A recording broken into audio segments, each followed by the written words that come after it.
Did you just get your very first GPS camera drone and you are terrified to take it out of the box and launch it into the air for fear of crashing it?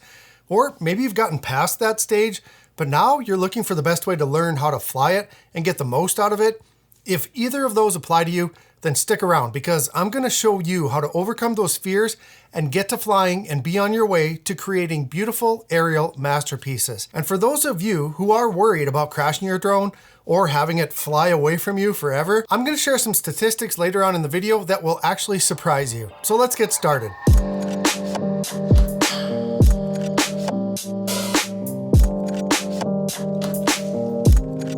Hi everyone, you're watching 51 Drones and my name is Russ, and in this video I'm going to show you the necessary steps to follow to ensure that you don't crash your new drone. And I'll show you some ways that you can become more comfortable flying that amazing new device. For the most part, I will be describing how to fly DJI drones, but most of the concepts will apply to any GPS camera drone. I plan to make more beginner tutorials like this in the coming months, so consider joining me as I try to help you on your journey. When you first open that box, it's a rush of feelings. It's a combination of both excitement and anxiety that's difficult to restrain. Now, my first bit of advice is to watch as many tutorials on YouTube as you can. See what others have gone through before you launch that drone into the air. More than likely, you've already done this if you bought your drone yourself, but if you received it as a gift, it's a good idea to watch a few videos first.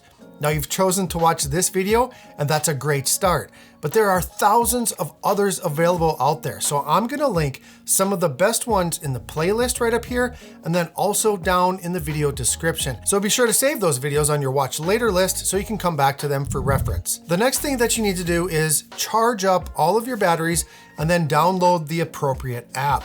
Now, most drone batteries will have some charge when you open the box, but don't fly it with these partially charged batteries.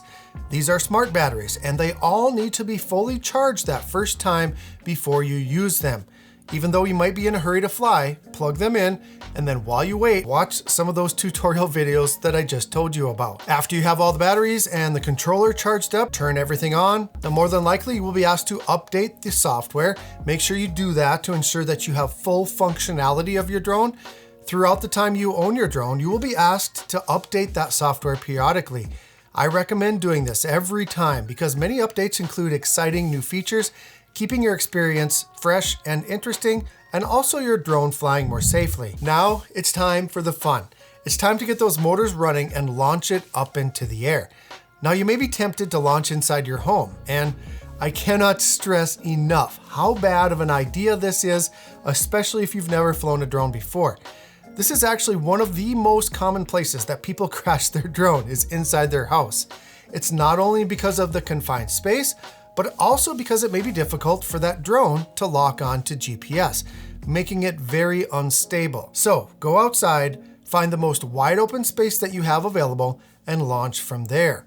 Try to find something like a soccer field or an open park without trees or highline wires, just a nice big wide open space. Now, this next step is very important, and it's another thing that, if not done properly, can cause a GPS drone to crash. This is to wait until your drone has GPS connectivity. It will show you on the app interface how many satellites are connected, and it will tell you audibly that the home point has been set. This means that your drone will fly steady and stable. Launching before that is very risky, so wait for it. And if it doesn't ever gain GPS connection, then I suggest moving to a more open location with less interference. Basically, follow the prompts on your app. If it tells you to calibrate your compass, make sure you calibrate the compass. If it tells you to calibrate your IMU, then do that. The software will always advise you when something needs to be done, and it will always be obvious. So trust the software. Now, I told you about some statistics that I was going to share with you. So here are two things that might surprise you. The two biggest fears of new drone pilots is that they will either crash their drone or it will fly away from them. And the fact is, about 60% of drone pilots have crashed their drone, and then 25% have had that drone fly away. Now, of the flyaways, most have gotten their drone back, so that's good news. But the concern of new drone pilots that they will crash it is very warranted. However, the best way to avoid it is to educate yourself as much as possible about all of the risks. Hey, real quick, if you're getting any information out of this video and you want to see more like it, consider clicking on that subscribe button to joining this community. Also follow me on social media. Now, once you have everything checked, calibrated, and the app says ready to go, you can launch into the air. Now, when the drone gets into hovering position, let it sit there for a good 20 seconds or more, just to make sure that it has GPS locked on. Then you can start practicing your moves. So there are 5 basic drills that I'm going to tell you about that will help you become a better drone pilot, and I recommend practicing these on a regular basis to maintain your flying skills. First of all, practice your launching and your landing. I know this sounds very simple, but just like a manned aircraft, 2 of the most risky moments are when you're taking off and landing your drone. Always find an appropriate wide open landing space with minimal dirt or rocks or grass or trees. And if you aren't near a place like that, then try using a landing pad. Launch the drone, fly a few feet away, and then go ahead and land it.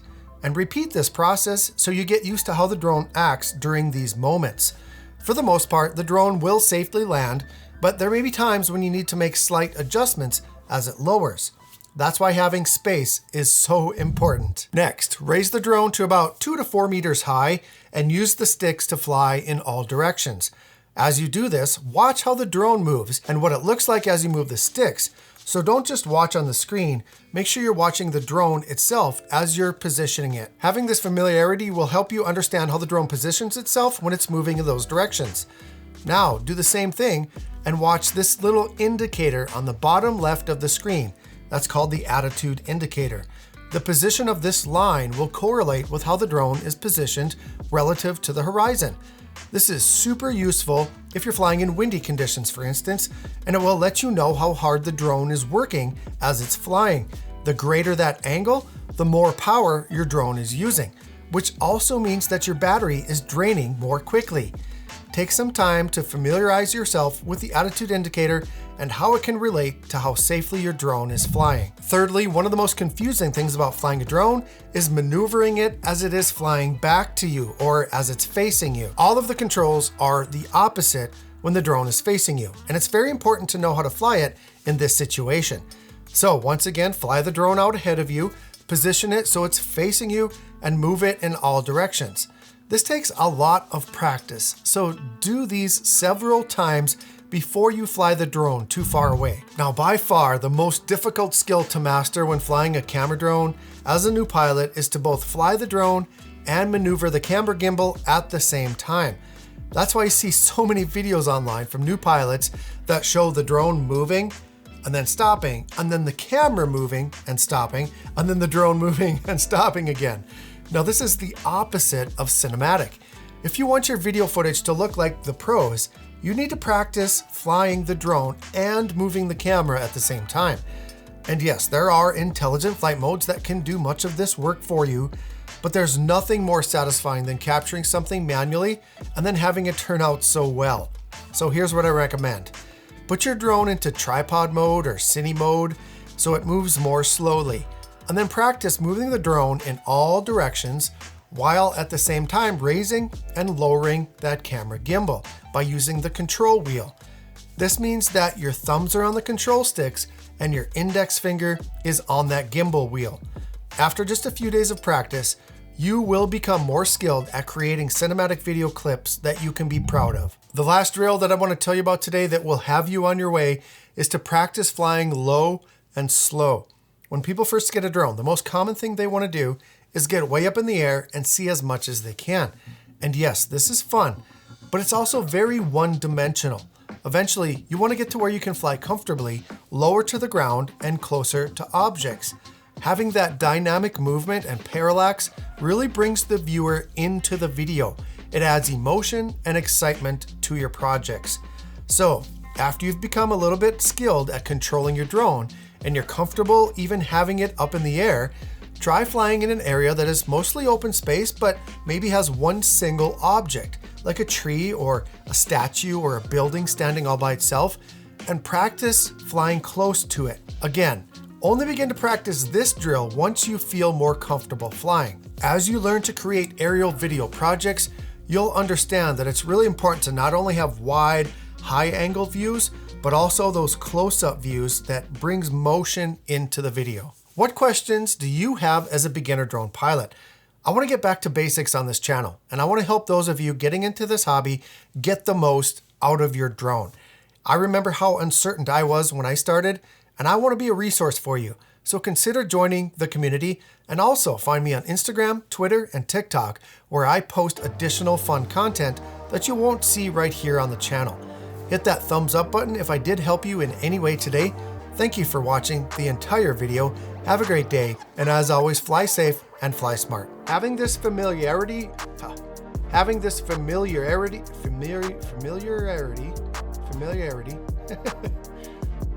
familiarity